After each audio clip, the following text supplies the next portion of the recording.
Qəbələdə bitkiçilikdə ən böyük iqtisadi zərərlər verə bilən qəhvəyi mərmər bağacığının məhv edilməsi yollarına həsr olunmuş tədbir keçirilib.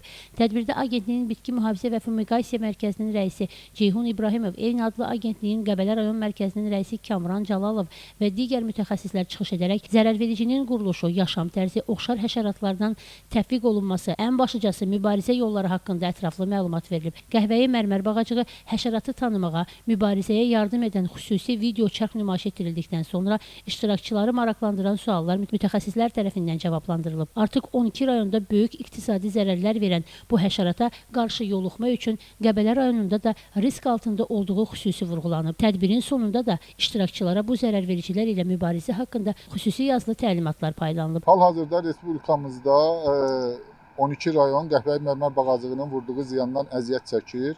Kənd Təsərrüfatı Nazirliyi olaraq Respublikada 31 rayonda 277 kənddə monitorinq aparılıb və nəticə olaraq 12 rayon və 87 kənddə bu müşahidə olunmuşdur.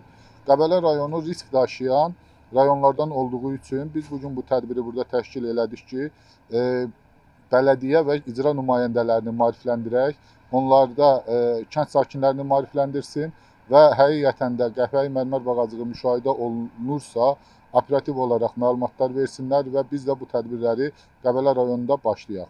Həqiqətən də hal-hazırda qəhvəyi mərmər bağacığı yayılan, risk daşıyan rayonlardan biri də Qəbələ rayonudur və bu günlərdə biz bu günlərin maarifləndirmə tədbirlərini həyata keçirdik.